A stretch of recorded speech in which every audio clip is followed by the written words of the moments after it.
Manchester city মোনাকোর মাঠে গিয়ে draw করেছে 2-2 গোলে এবং তাদের বাজে আওয়ে রেকর্ড এখনো কন্টিনিউ করছে। গত এক বছর সময়ে তারা মোটে একটা চ্যাম্পিয়ন্স লিগের আওয়ে ম্যাচ জিততে পেরেছে। এই মোনাকোর সঙ্গে ড্রটা তাদেরকে হতাশায় পুড়িয়েছে আরও একবার। অন্যদিকে আর্সেনাল তারা 2-0 গোলে অলিম্পিয়াকোসকে হারিয়েছে। কারাবাগ 2-0 গোলে কোপেনহেগেনকে হারিয়ে চ্যাম্পিয়ন্স লিগের ম্যাচ ডে 2 এর দ্বিতীয় রাতটা শুরু করেছিল। ইউনিয়ন সাঁ জালুয়াকে 4-0 গোলে উড়িয়ে দিয়েছে নিউক্যাসল, যেখানে গর্ডন করেছেন জোড়া গোল এবং একই সঙ্গে সেখানে ভলতেমাদা আরও একবার গোল করেছেন। আর ভিয়ারিয়াল ইউভেন্টাস আরও একটা এন্টারটেইনিং ম্যাচ হয়েছে। ভিয়ারিয়াল লিড নিয়েছিল, ইউভেন্টাস আবারও লিড নিয়েছিল, 2-1 ছিল, সেখান থেকে একেবারে শেষে গিয়ে ভেগা তিনি গোল করে সমতায় ফেরান ভিয়ারিয়ালকে। ডর্টমুন্ড 4-1 গোলে হারিয়েছে অ্যাথলেটিক বিলবাওকে, যেখানে ম্যাচের ফলটা একটা সময় 2-1 ছিল কিন্তু পরে এক পেশে বানিয়ে ফেলেছে তারা। নাপোলি 2-1 গোলে হারিয়েছে স্পোর্টিং সিপিকে, দুটো গোলই করেছেন ম্যানচেস্টারের দুইজন। বসুন্ধরা টিস্যু, অশুদ্ধতার বিরুদ্ধে এক বিন্দুও ছাড় নয়। মানে দুটো গোল তো আসলে করেছেন রাসমুস হয়লো না, দুটো গোল বানিয়ে দিয়েছেন কেভিন ডি ব্রুইনা। তবে আমরা শুরু করি ম্যানচেস্টার দিয়েই, ম্যানচেস্টার সিটি দিয়েই। এর্লিং হল্যান্ড জোড়া গোল করেছেন কিন্তু ম্যানচেস্টার সিটি ম্যাচটা জিততে পারে নাই। ম্যাচের 15 মিনিটে একটা দারুণ টাচে বলটা জালে পাঠিয়ে দেন এই এর্লিং হল্যান্ড তেজে। এরপরে দুর্দান্ত একটা গোল করে মোনাকোকে সমতায় ফেরান। ম্যাচের 44 মিনিটে আরও একবার এর্লিং হল্যান্ড দৈত্য লাফিয়ে উঠে হেডটায় বল জড়ান জালে। এরপরে সেকেন্ড হাফে গিয়ে একটা সেট পিস ডিফেন্ড করতে গিয়ে নিকো গঞ্জালেজ একটা ফাউল করে বসেন, তার হাই ফুট সেটা গিয়ে এরিক ডায়ারের মুখে লাগে। প্রথমে রেফারি পেনাল্টি দেন নাই, পরে ভিএআর এর চেক হওয়ার পরে ডিসিশন এসছে পেনাল্টি কিক। সেখান থেকে এরিক ডায়ার গোল করে মোনাকোকে একটা পয়েন্ট পাইয়ে দিয়েছেন। দেখেন, এই ম্যাচটা ফার্স্ট হাফ পর্যন্ত মনে হচ্ছিল ম্যানচেস্টার সিটি তাদের দখলই আসলে রাখতে পেরেছে এবং ইনফ্যাক্ট আপনার শেষ বাঁশি বাজার আগ মুহূর্তেই সেই ঘটনাটা ঘটে। নিকো গঞ্জালেজের সেইখানে ওই ধরনের চ্যালেঞ্জে যাওয়ার আপনার কোনো দরকারই ছিল না ম্যাচের ওই টাইমে। হ্যাঁ, এখন কথা হতে পারে তিনি তো আগে বলটা পেয়েছেন, কিন্তু তার পায়ের যে পজিশনটা ছিল পেনাল্টি এরিয়ার ভেতর, আপনি কখনোই এই হাই ফুটের অ্যাটেম্পটা আপনি করতে পারবেন না, সেখানে মুখে লাগবে এবং সেটাই হয়েছে। সেই জিনিসটা পেনাল্টিতে কনভার্ট হলো, এরিক ডায়ার সেখান থেকে আসলে গোল করলেন। কিন্তু ম্যানচেস্টার সিটিকে আপনি যদি একটা জিনিস খেয়াল করেন, ধুকতে হচ্ছে এই শেষ মুহূর্তের গোলগুলো কনসিড করে। এই সিজনে তারা এখন পর্যন্ত 8টা গোল কনসিড করেছে। আপনি দুই হাফ মিলিয়েও যদি দেখেন, সেখানে ফার্স্ট হাফের একেবারে ডাইং মোমেন্টে তাদের গোল কনসিড করা ছিল এবং ম্যাচের ডাইং মোমেন্টেও তারা কিন্তু গোল কনসিড করেছে। সব মিলিয়ে 4টা গোল তাদের কনসিড করতে হয়েছে ওই ক্রাঞ্চ মোমেন্টটায়। সেই 4টা গোল যদি তাদের কনসিড না করতে হতো, প্রিমিয়ার লিগে তারা 3 পয়েন্ট হারিয়েছে। আপনি তাদেরকে আর্সেনালের সাথে পয়েন্ট টেবিলের 2 নম্বর স্থানেও কিন্তু দেখতেন। ম্যানচেস্টার সিটি ভার্সেস টটেনহাম, সেই ম্যাচে ফার্স্ট হাফের ইনজুরি টাইমে টটেনহাম তারা গোল করেছিল। এরপর ম্যানচেস্টার সিটি ব্রাইটনের এগেনস্টে, আর্সেনালের এগেনস্টে এবং সবশেষ গেল রাতে মোনাকোর এগেনস্টে। ওই টাইমিংগুলো দেখুন, 89 মিনিট, 93 মিনিট এবং গতকালকে হয়েছে 90 মিনিটে তারা গোল হজম করেছে। এই জিনিসটা লিভারপুল যেমন শেষ দিকে গোল করছে, ম্যানচেস্টার সিটি শেষ দিকে আসলে গোল কনসিড করছে। এই কারণে ম্যাচটা আসলে আগে ভাঁজ করা দরকার ছিল ম্যানচেস্টার সিটির।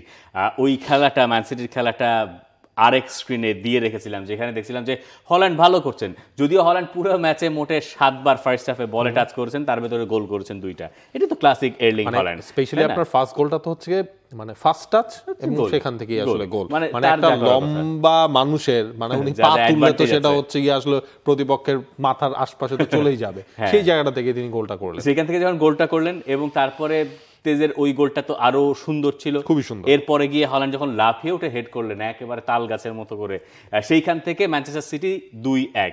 সেকেন্ড হাফে গিয়ে আরও একবার মানে বার্সেলোনার মতো দশা হয়েছে ম্যানচেস্টার সিটির, যে তারা আসলে পরের গোলটা খুঁজছে কিন্তু পরের গোলটা পাচ্ছে না। এর মধ্যে ফিল ফোডেন একটা শট লেগেছে বার পোস্টে, রেইন্ডার্স তো বার পোস্ট কাঁপিয়ে দিয়েছিলেন, কাঁপানোর পরও গোলটা আর পায় নাই এবং পরে গিয়ে নিকো গঞ্জালেজের ওই মুহূর্তের পাগলামিটা শেষ পর্যন্ত ম্যানচেস্টার সিটিকে আরও একবার হতাশায় ডুবিয়েছে। এবং পেপ গার্দিওলার দলের তাই আওয়ে রেকর্ডটা চ্যাম্পিয়ন্স লিগে স্পেশালি মানে 1 বছরের বেশি সময় হয়ে গেছে, তারা গত বছর থেকে এই পর্যন্ত চ্যাম্পিয়ন্স লিগের আওয়ে ম্যাচ জিতেছে মোটে একটা।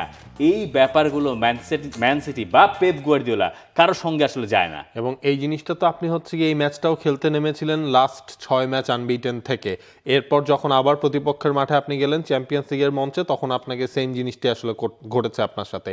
এইটা ম্যানচেস্টার সিটির ওই অরার যে হচ্ছে একটা এন্ড হয়ে গেছে, সেটা কিন্তু হচ্ছে ক্লিয়ার ইন্ডিকেশন সেখানে আছে, এবং প্লেইং স্টাইলও সেটা আপনি পাবেন। যদিও মোনাকোর মাঠটা ইংলিশ অপোনেন্টের জন্য বা ইংলিশ টিমগুলোর জন্য খুব পয়া কিছু নয়, তারা বোধহয় ইংলিশ টিমগুলো সবশেষ 10 ম্যাচের ভেতরে মোটে একটাই জিততে পেরেছে, তো সেই অর্থে ঠিক আছে। আবার এই ম্যাচের যে ডিসাইসিভ গোলটা বা রেজাল্ট যেটা এনে দিয়েছে ড্রটা, সেই এরিক ডায়ারও আবার ইংলিশম্যান, সো ইংলিশরা খুব একটা অখুশি হয়তো হবেন না, কিন্তু অখুশি হবেন পেপ গুয়ার্দিওলা। তিনি বলছেন যে ভাই ম্যাচ আসলে আগে বের করতে হবে, ম্যাচ বের করতে হয় রেজাল্ট নিয়ে এসে। আমরা কোনো সুযোগ দিচ্ছিলাম না, আমরা এত বেশি সুযোগ তৈরি করছিলাম যে মোনাকো নিচে নেমে ডিফেন্ড করতে বাধ্য হচ্ছিল। আমরা আসলেই ভালো খেলছিলাম, শেষ দিকে আমাদের ডিফেন্ড করতে হতো, পয়েন্ট কাটা গেল। ফুটবলে আপনাকে রেজাল্ট বের করেই জিততে হবে। প্রায় একই ধাঁচের কথাবার্তাগুলো ঘুরিয়ে ফিরিয়ে গার্দিওলাকে গত বছর থেকে বলে যেতে হচ্ছে, তাই না? এক্স্যাক্টলি। এবং যেই জিনিসটা দেখেন গার্দিওলা কতটা আনলাকি, যে ম্যাচ হচ্ছে কি আপনার 3 পয়েন্ট পাওয়ার কথা ছিল, ওই লাস্ট মিনিটের ওই ভুলটায় আপনার পয়েন্ট হচ্ছে কেটে চলে আসলো হচ্ছে 1। এবং ম্যানচেস্টার সিটিরও কিন্তু যে খুব ইজি প্যাথওয়ে চ্যাম্পিয়ন্স লিগের পরের রাউন্ডে যাওয়ার জন্য জিনিসটাও কিন্তু এমন না, মানে একটা ইম্পর্টেন্ট ম্যাচে তারা আসলে 2টা পয়েন্ট হারালো। রাতে অন্যান্য ম্যাচগুলোতে আমরা যদি এবার শিফট করি, মানে আর্সেনালে যাই, আর্সেনাল অলিম্পিয়াকোসকে 2-0 গোলে হারিয়েছে। সেখানে মার্টিন ওডেগারের একটা ভালো পারফরমেন্স ছিল। আর্সেনালের এই জয়টা খুব সহজে এসছে তেমনটা নয়, গ্যাব্রিয়েল মার্টিনেল্লি গোল করে আর্সেনালকে ফার্স্টে লিডটা এনে দিয়েছিলেন, যেখানে ইয়োকেরেসের একটা ভালো অবদান ছিল, দুজন ডিফেন্ডারকে ছিটকে ফেললেন, তাই না? এবং এরপর যেটা হয়েছে, আপনি শেষ দিকটা এসে বুকায়ো সাকা, তিনি মার্টিনেলির জায়গায় নেমেছিলেন, বুকায়ো সাকার দারুণ একটা গোল আর্সেনালকে 2-0 জয়টা এনে দিয়েছে। এই জায়গায় আপনি ডেভিড রায়ার কথাও যদি আসলে না বলেন সেটাও আসলে ভুল হবে। ডেভিড রায়ার গতকালকে বল ডিস্ট্রিবিউশনও ছিল সুপার, ইনফ্যাক্ট তিনি যে সেভ করেছেন সেটাও ছিল আসলে দেখার মতো, না হলে হয়তো বা অলিম্পিয়াকোস ম্যাচটা অন্যদিকেও ঘুরিয়ে দিতে পারত। বাট অল ওভার পুরো ম্যাচের মধ্যে ওডেগার্ডের পারফরমেন্স, যে ম্যাচ শেষে মিকেল আর্তেতা তিনিও আসলে বলছিলেন আমি তো ওডেগার্ডকে ফ্রি লাইসেন্স দিয়ে রেখেছি, ও যখন যেটা ওর ভালো লাগছে ও সেটা করছে, ডিফেন্ডিংয়ের সময় ডিফেন্ড করছে, যখন আপনার বল ডিস্ট্রিবিউশনের সময় সেই কাজগুলো খুব ভালোভাবে করছে। এবং থ্রু আউট দ্য পারফরমেন্সটা হলো আর্সেনালের জন্য এটা একটা প্লাস পয়েন্ট। আপনি তো বেশ কিছু চেঞ্জ করেছেন বা হচ্ছে একটু আপস অ্যান্ড ডাউনের মধ্যে ফুটবলারদের, কারণ তিনি অনেককেই পাচ্ছেন, এই হারিয়ে ফেলছেন। আপনি দেখেন গতকালকের ম্যাচেও সাকাকে পরে নামানো হলো, ডেকলান রাইসকে পরে নামানো হলো, এজেকে আপনার পরে নামানো হলো। ওভারঅল সব মিলে একটা টিম হিসেবে আর্সেনাল আসলে এই সিজনে পারফর্ম করছে। আর্সেনালের সপ্তাহটাও খুব ভালো গেল, নিউক্যাসলের সঙ্গে জয় এবং তারপরে গিয়ে এখানে অলিম্পিয়াকোসকে হারানো। যদিও আমরা আরেকটু ইজি হবে এরকমটা এক্সপেক্ট করছিলাম, আপনি অবশ্য প্রেডিকশনে একেবারে স্কোর লাইন সহ মিলিয়ে দিয়েছেন 2-0। অলিম্পিয়াকোসের ওই যে সেভটা, মানে মনে পড়ছে না ওই হেডটা কে করেছেন, যে সেভটা রায়া করলেন, এইটা আমার কাছে মনে হয়েছে এই সিজনে আমার দেখা সেরা সেভ। এবং বেস্ট গোলের জন্য একটা অ্যাওয়ার্ড দেয় না ব্যালন ডি'অরে, ওটা কি বলে জানি, পুস্কাস অ্যাওয়ার্ড, ওটা কি ব্যালন ডি'অরে দেয় নাকি ফিফা দ্য বেস্ট থাকে মনে হয়। তো সেই পুস্কাস অ্যাওয়ার্ডের যদি কোনো গোলকিপিং ভার্সন থাকতো, তাহলে আমার ধারণা ডেভিড রায়ার ওই সেভটা ওইখানে কাউন্ট করা হতো, বা হওয়ার মতো একটা সেভ তিনি করেছেন। এক্স্যাক্টলি। এবং আর্সেনালের যেটা সুবিধাটা হয়েছে, তারা আপনার প্রিমিয়ার লিগেও একটা ভালো পজিশনে তারা চলে এসেছে, যেহেতু লিভারপুলও পয়েন্ট হারিয়েছে, অন্যদিকে চ্যাম্পিয়ন্স লিগে তাদের এই পারফরমেন্সটা তাদের হেল্প করবে। সব কিছু মিলিয়ে ইন্টারন্যাশনাল ব্রেকের আগে, যদিও তাদের আসলে একটা রাউন্ড বাকি আছে, এর আগে মিকেল আর্তেতার ওই রোটেশনটাই আমি বলবো, পার্টিকুলারলি ওই রোটেশনগুলো ওয়ার্কআউট করেছে এই ম্যাচে, এটাই মিকেল আর্তেতার প্রাপ্তি, প্লাস 3 পয়েন্ট তো আছেই। প্রাপ্তি আছে নাপোলিরও। আন্তোনিও কোন্তের দল 2-1 গোলে হারিয়েছে স্পোর্টিং সিপিকে, এবং 2টো গোলই করেছেন ম্যানচেস্টার ইউনাইটেড থেকে আসা রাসমোস হয়লুন্ড। গ্রেটার ম্যানচেস্টার দেখা গেছে আসলে নেপলসে, যেখানে কেভিন ডি ব্রুয়না 2টো গোলেই অ্যাসিস্ট করেছেন, এবং সেখান থেকে রাসমোস হয়লুন্ড 2টো গোলই করেছেন। প্রথমটা এগিয়ে আসা গোলকিপারের দুপায়ের ফাঁক দিয়ে, পরেরটা একটা দুর্দান্ত হেডারে এস্তাদিও দিয়েগো আর্মান্দো মারাদোনায়।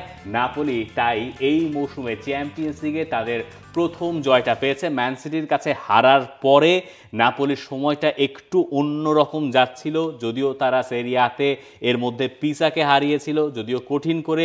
এরপরে এই সপ্তাহে এইসি মিলানের কাছে হারের পরে স্পোর্টিং সিপির সঙ্গে জয়টা খুব দরকার ছিল কন্তের জন্য, এবং সেই জয়টা এলো এমন একজন স্ট্রাইকারের উপরে ভর করে, যাকে আরও একবার ইংল্যান্ড থেকে উড়িয়ে আনা হয়েছে, এবং ইংলিশ প্লেয়াররা আন্তোনিও কোন্তেকে আরও একবার সার্ভ করে যাচ্ছেন, মানে ইংলিশ লিগে খেলা প্লেয়াররা। আপনি গতকাল গতকাল তো নয়, গত সিজনে রাসমুস হয়লুন্ডের কাছ থেকে আপনি পুরো সিজনে আপনি 4টা গোল পেয়েছিলেন। ভাই এই যে ফার্স্ট ফিনিশিংটা করলো ম্যানচেস্টার ইউনাইটেডে, এরকম একটা ফিনিশিং আমি দেখি নাই। তার মানে এখানে ওইরকম কোনো বল তাকে আসলে ডেলিভার করা হয়নি।